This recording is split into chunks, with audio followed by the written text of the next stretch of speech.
When I first started building out my AI automation agency, I thought I had n8n all figured out. Well, guess what? I was completely wrong. Looking back, there are 11 things I wish I knew about n8n that would have saved me weeks of effort, of trial and error, and would have made me money faster. Number one, expressions are everything. Now, you don't need to learn how to code, but you do need to know how expressions work and how you can master them. So here's an example of expressions inside of this HTTP request node. And what we're doing here is just pasting today's date. And it looks really complicated, but it's really not.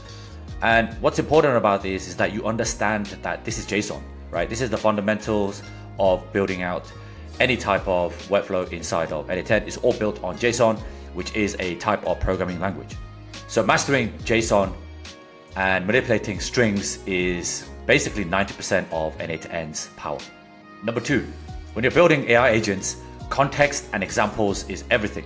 Because although language models are very intelligent, they've scraped the entire internet, they probably accessed every single web page that's out there, every single piece of content has been addressed and looked at and used to train the language model, it still requires some guidelines, right? Some guardrails. So if you look at this AI agent here, I'm going to bring up the actual system message. And for this particular workflow, I'm using it as a professional news anchor delivering a breaking story, right? So it'll take the following RSS snippet and turn it into a 30-second news broadcast, right? Now, what the most important thing here is not the objective, although that is important, but it's not the most important thing.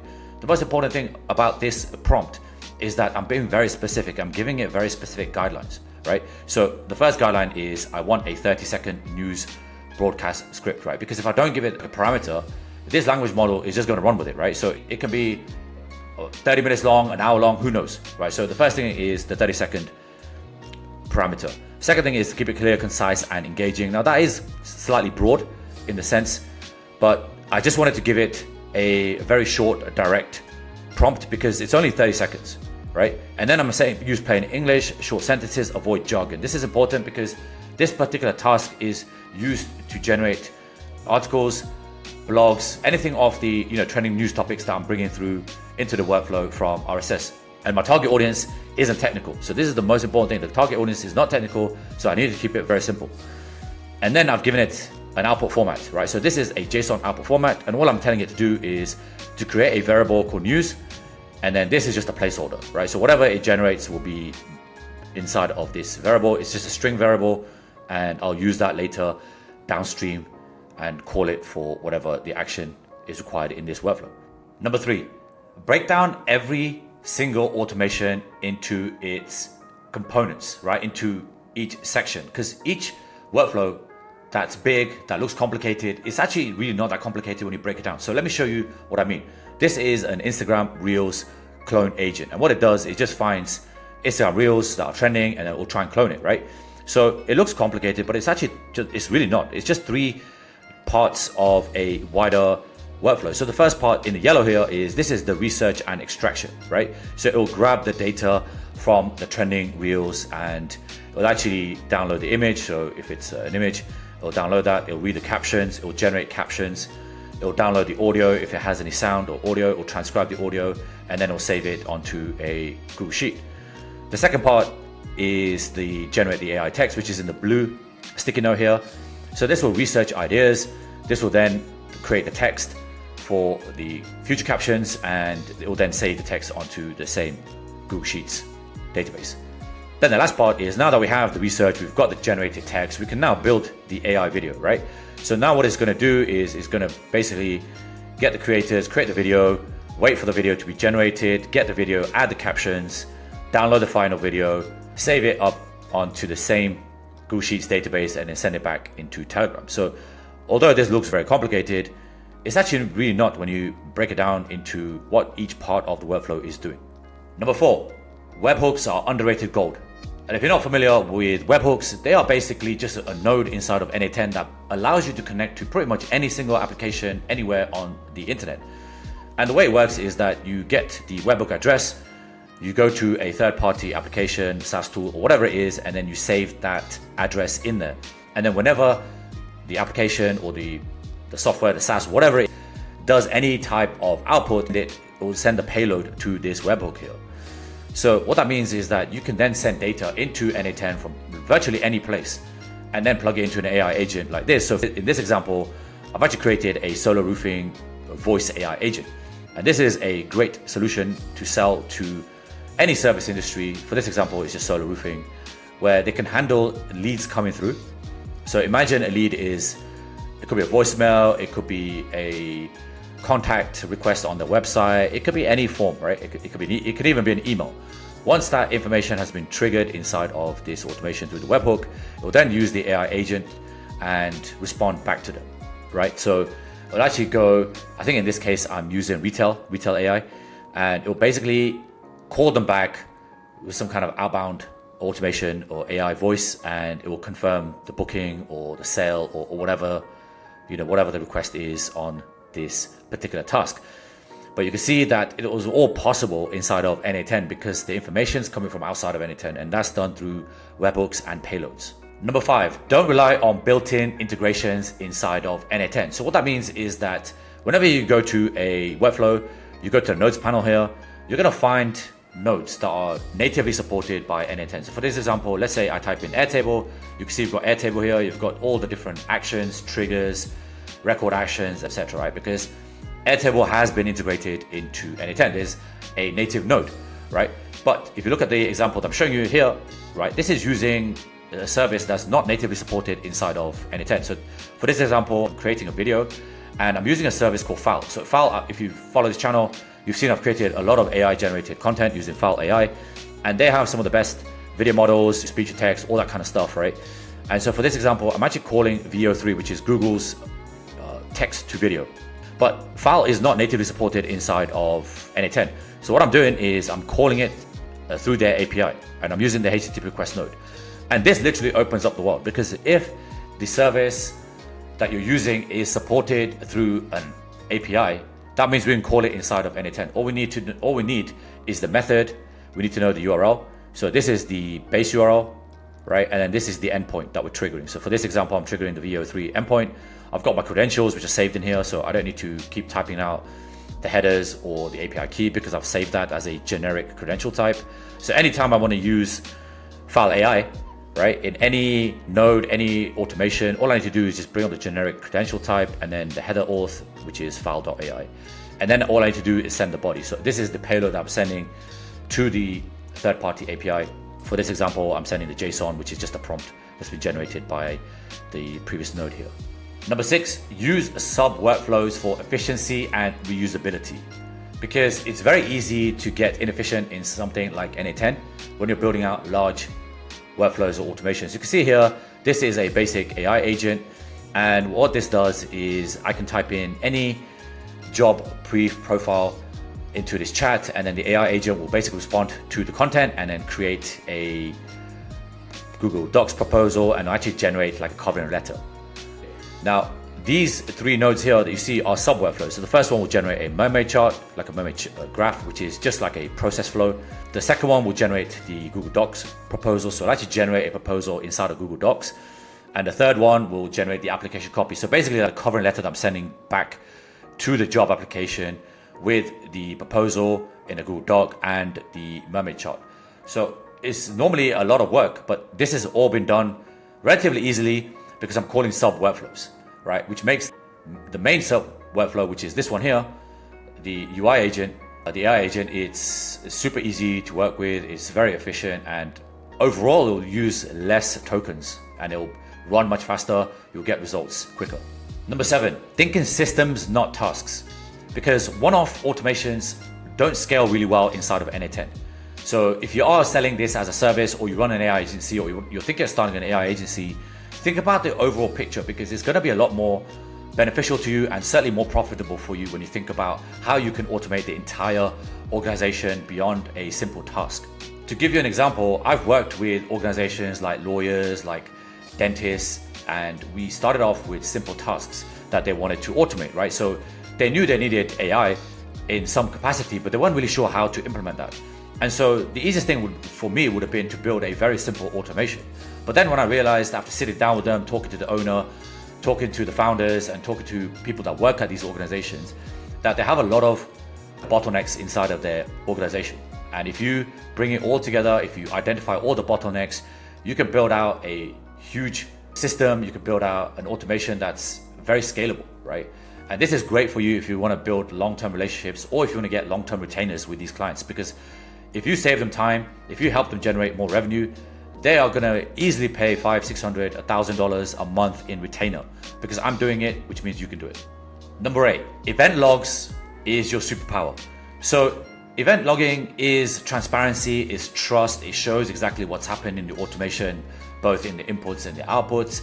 And it's a great way for you to showcase your, not just potential of what you can do if it's a new client, but actually your competency. And this doesn't have to be complicated, right? I'm not asking you to create a really intricate, complex database. This could be Google Sheets, this could be Airtable, or it can just be a simple output on something like Telegram. Because I know this from experience as somebody who runs an AI agency. When you show transparency, when you are on the same page as your client at every single step, and they can see it. They can see it on a Google Sheet, or they can see it as an output in Slack or Telegram. It builds trust. And when they build trust, they are gonna pay you basically whatever you ask. Number 9, AI isn't magic without good logic.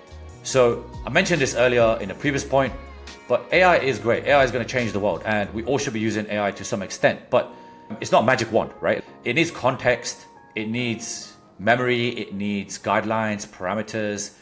And I always say this on my channel, if you're gonna put garbage in, you're gonna get garbage out. So spend a bit of time on your prompting. When I'm building out huge AI automations, I spend more time building out prompts than I do actually building and connecting the nodes and testing.